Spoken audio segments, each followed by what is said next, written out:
Within 2-3 minutes of driving from all of my locations, there's at least 10 to 15 optometry offices. Shannon and I's practice is within 15 minutes. We compete against each other. Our other best friends just down the street, walking distance.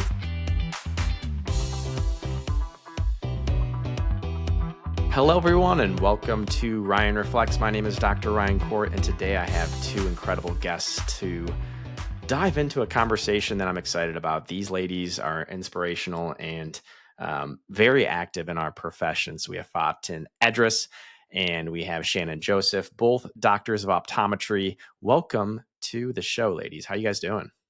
Good. Thank you for having us. Very good. Thank you. This is so exciting. You both, I think the first time we had met is through some of our involvements with, our lens crafters, subleases. But I want to kind of dive from the beginning into a little bit about your story. Shannon, I'll start with you. Tell me a little bit about how you got into optometry and essentially that pathway and how it shaped out to where you are today. How did I get into optometry? So I was just a pre-med undergrad and did a lot of shadowing and seeing lots of different doctors through my coursework at university. And I decided I only liked a couple things. I like the eyes, brain, and kids. So since I was working at Lens Crafters as a part-time job, it kind of piqued my interest. At my fourth year, I was graduating and ended up just going straight into optometry school at Nova. So I stayed local for everything because I really do like business as well. And I knew that this was one thing in medicine where I can focus on the things I like and also grow business. So, and I like fashion. So that also got to be thrown in there. So it kind of gave me lots of the things I liked, helping people, medicine, but still running a business and having fashion part of it. So I went to Nova. And because I was already involved in the Luxottica family for several years before that, I easily interviewed for my first optical clinic, my clinic position, I guess, for right before I graduated and signed my first lease before graduating for Target Optical. And that's how I started my journey into where I am now with 6 different locations. Wow. That is incredible. The fact that you kind of had all your ducks in a row. You had experience in working for Luxottica through Lens Crafters. You signed on the dotted line before you even graduated to hit the ground running. That must have been challenging.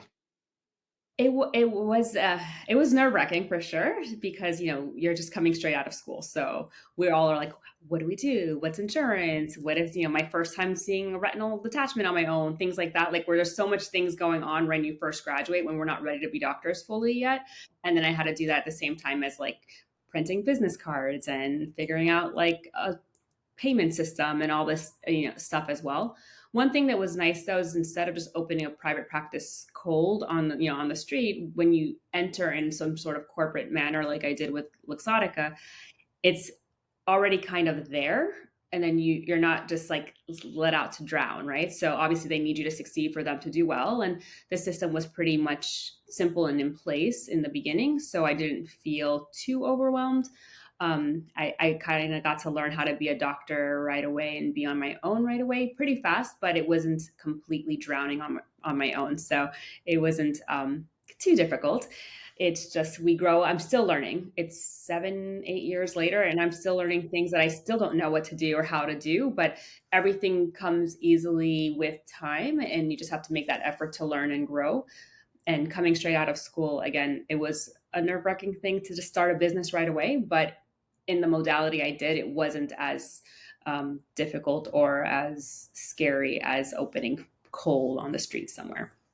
Yeah, no, I mean, the way that you went about it, just becoming a doctor of optometry, also jumping into something where you do have support along the way, there is definitely a pathway to success. It is a risk that I don't think many people take straight out of school, and we'll dive into that. Faten, what about you? What did your journey into optometry look like? So my journey is I did not think that I would end up in where I am today. I was entirely different. I wanted to do the medical route. I wanted to do ODMD. I I was very clear while I was in optometry school that I wanted to do a medical a disease residency. I ended up doing a disease residency at Bascom Palmer, and I ended up going into an MD OD program, but not like the traditional like ophthalmology practice. I went into a medical practice. I was their clinical director of eye care within the first year, and I actually burned out very quick. And Shannon and I went to school together. So as she said, she graduated and she went straight into opening her sublease, and I went into residency, and then afterwards I went into the directorship. And so when I spoke to her, she was like, "Hey, you really should consider this." And it just so happened that during that time of transition, I ended up going into the sublease with her. So 2 years, I want to say, 2 years out of school is when I took my first sublease, and I learned a lot from her that first year, and then we just kind of just went on and on. So my story is a little just kind of off. I went a little off track, but it worked out for the best. Well, so you guys were classmates together, the same class? Okay. Same class. So the way I see it, you guys probably were friends throughout school, right? Or no? Mm-hmm. Yeah. Sort of, kind of, maybe frenemies, friends, who knows? No, frenemies. Now, we were friends in school, like towards the end. We didn't really know each other in the beginning. So this is my running joke, because I still won't forgive her because she's my best friend. And I didn't go to her wedding, so I wasn't invited. So this is why this is always like when people say that, like, we've been best friends for like a decade, and then they're like, "Oh, you must have been." I'm like, "No, I wasn't even at her wedding." So I got married second year of optometry school, and I did not know her second year of optometry school. We became very good friends. Yeah, we became really good friends third and fourth year of optometry school. So that's why she wasn't invited. What I love about your story, though, is you guys are so close now, and we'll get into that. But, Shannon came out of optometry school, decided to jump right in because of your experience working in that kind of environment, and let that develop and evolve into where it is now. You said 6 locations, correct? Yes. And then Faten, you're like, hey, I'm thinking more the OD MD route. If I remember correctly, your husband is also an MD, correct? And so, maybe that inspired that a little bit. Did the Bascom Palmer residency, which is, an incredible residency, great program, just great overall respect within the world of eye care. Went and worked for a practice that was ODMD, and then realized it wasn't for you. What was it? When was it that you realized that? Like, what was the turning point?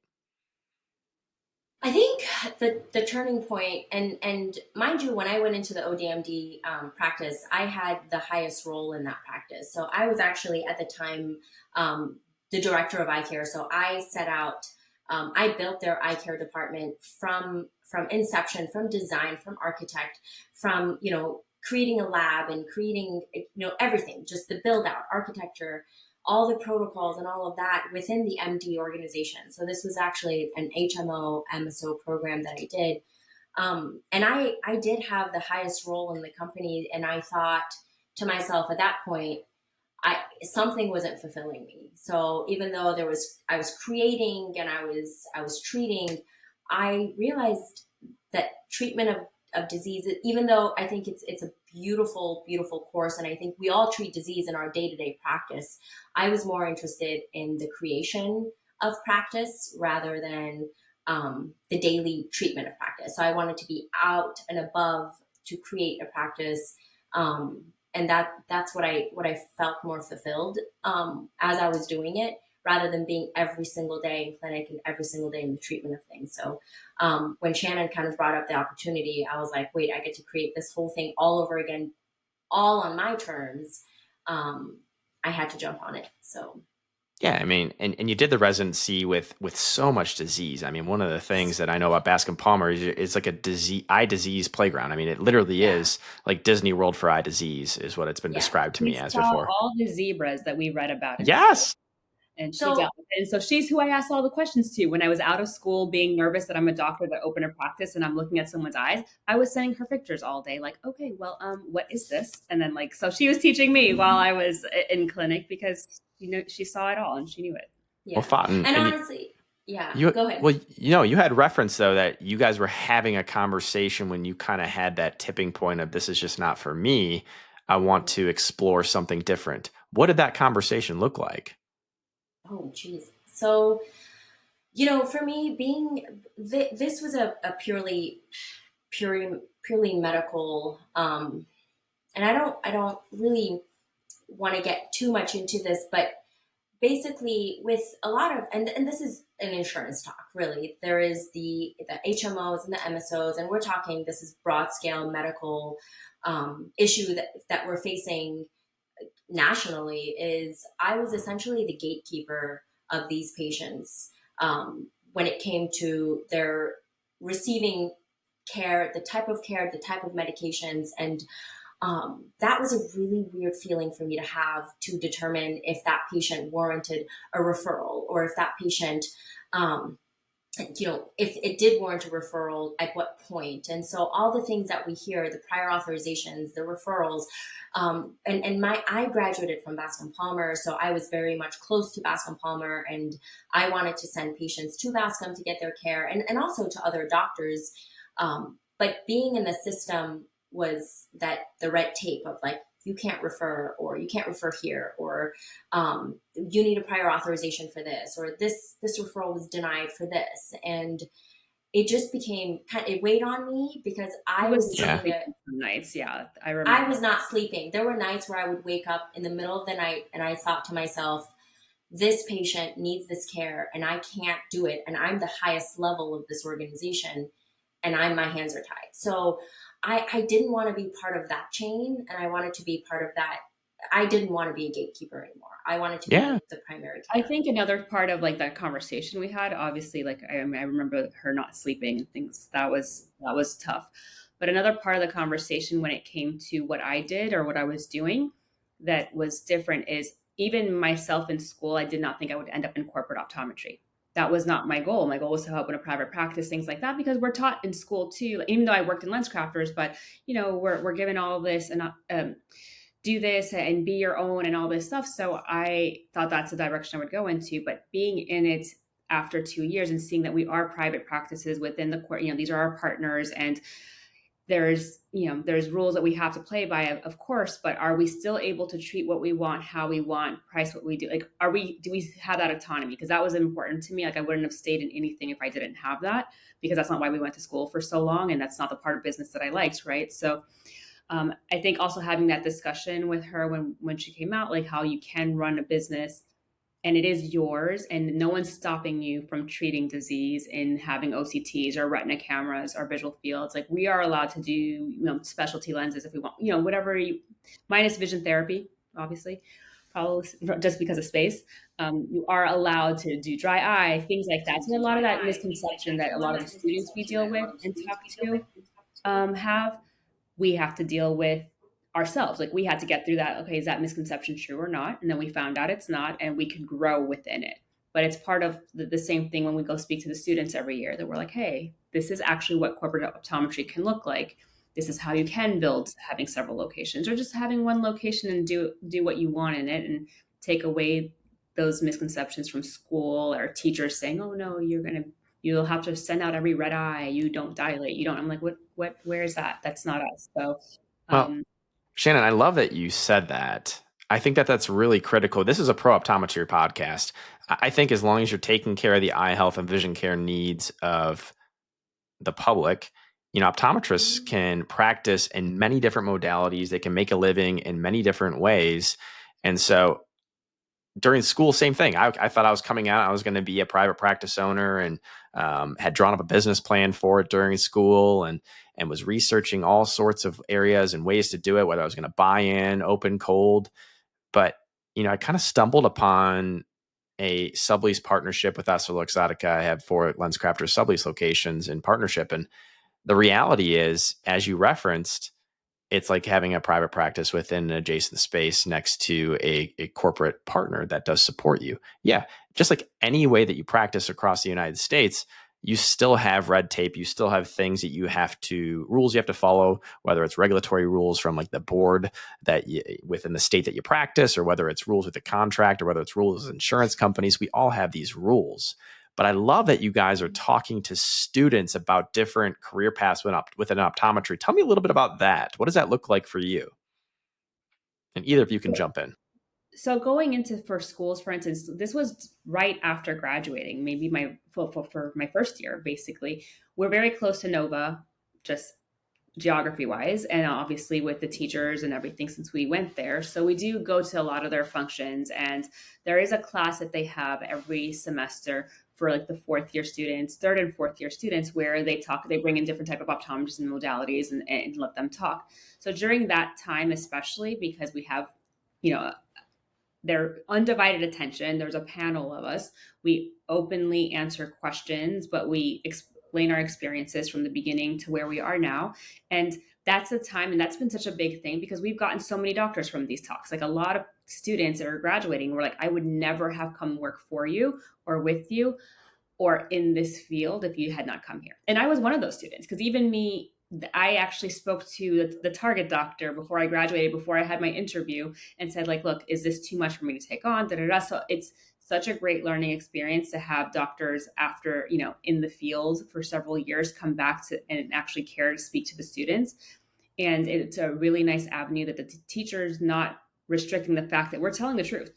Like this is a private practice. I can do what I want treatment wise and things like that. Now, do I have to follow rules? Absolutely. But do you not have to follow rules in most things you do in life? Yes. But you have a contract, you sign it, you know what you're doing, but I can treat what I want. They think that you can't. So we had to and we do it every semester and we go back and we do it again. And we've just gotten so much praise and feedback from the students after the fact because they're like, I really didn't know we could. And I never would have even considered this as an option for myself if you didn't come and speak. So that's like one of our biggest missions down here anyways. And also one of our recruitment processes that works really well. Yeah, Faten, go ahead.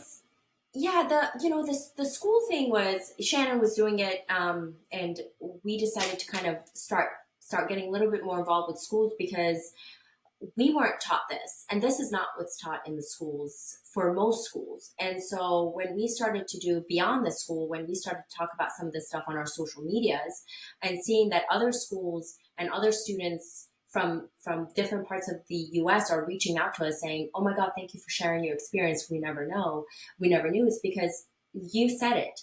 We were in school. I had to do a business plan of when am I going to open my private practice? And when am I going to do, which ODMD practice am I going to join in? So the red tape is what I always tell people is there is red tape, like you said, in any scenario. So at one point I was looking at private practice because that was part of my business model in school. And every commercial shopping center I went and looked at to open the private practice, they had rules and regulations for me that I had to be open certain operation times that the shopping center is open. That was part of their kind of stipulation of me taking that location. So that's when I realized, oh my gosh, unless you actually own the piece of land yourself, that there's nothing else around you, you really don't have full control on anything. Yes, maybe if you have a control in a building, but even if you're in a building, that building opens and closes at a certain time. So you still have to follow that building's codes to operate. So that's when I was like, and if you play this game right, we've looked at numbers left and right. And there is a very small percentage of practices that can really outbeat a sublease, a good sublease, I should say. That's the key, the good subleases. Well, and you guys are in South Florida, right? So like a very populated market with a lot of competition, not only in optometry, but in general, right? It's a very busy and competitive area of the country. And I think a lot of areas that have a lot of just a heavy population, you're going to have more competition compared to maybe rural, America where there's less. Yeah. So you guys both got involved in this though, right? Sorry? 1 minute. No, just another reason why this modality or this has worked kind of is like you just said, because of all of this saturation. Like within 2-3 minutes of driving from all of my locations, there's at least 10 to 15 optometry offices. I mean, Shannon and I's practice is within 15 minutes. We compete against each other. Our other best friends just down the street, walking distance. Like it's South Florida is a monster of its own, but it's never hard to find a job because we're all over the place and we're very close. Like every location You has. guys have worked so well, though, to get into the schools and educate students and be mentors. Symbiotically, how do you guys work together in partnership? Because you guys have your own practices, right? So, Shannon, you have 6 sublease locations. Faten, how many sublease locations do you have? I have 6 as well. 6 as well, right? So that's 12 total, but you guys work together so seamlessly. What does that look like? Well, we I have think meetings trust. together. Yeah. Yeah, like again, it's great being best friends to begin with. And when she first started, it was here are my forms. And then she started Hmm. to tweak them. Okay, well, here are my forms. And then well, what do you think? Yeah. Oh, okay, that makes sense. Or I like the wording of this. And then just kind of grew into like, so how do you do this? And how do you do that? Or how can we there's no reason not to be doing things successfully if we can at the same way. So our Yeah. doctors are trained the same, our techs are trained the same, so that if we ever need to cover each other, it's just easy. This is the process. It goes one, two, three. Mhm. So if I cut and paste you into one of my other locations because someone called out sick, it works. Same thing with her. If she needs to cut and paste someone into mine or me into her, there's nothing so dramatically different. So it's helped us grow together and be able to help each other too.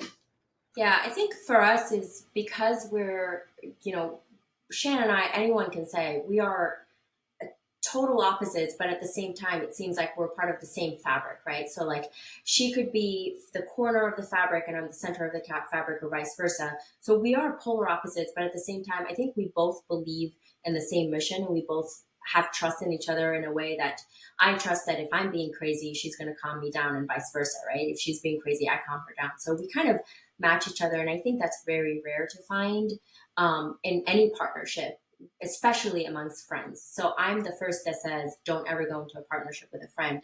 And the beauty of the way that we do things is we are a, like you said, a symbiotic relationship, because we're not true partners in a sense of we are entirely different entities in different businesses. We just do share a lot of the same ideologies, and our biggest focus is making sure that optometry is advanced properly within the space that we're practicing. And at the end of the day, patient care is first and foremost put at the highest kind of caliber or highest hierarchy, so that we're not cheating optometry and ourselves in that patient care aspect. So we both believe that, and we both believe in the mentorship, the students, helping students and helping doctors grow, and it kind of works. So then that's pretty impressive to be able to do that with 2 6 location sublease practices. Walk me through a scenario that I'm just really curious. So Shannon has a doctor that calls out on a Saturday, and then you also have a extra doctor, let's just say Faten, that is working a double doctor scenario. But so essentially, Shannon's down one doctor, you're down another. Like, what? How do you guys divide and conquer labor when you're both short staffed or running into challenges?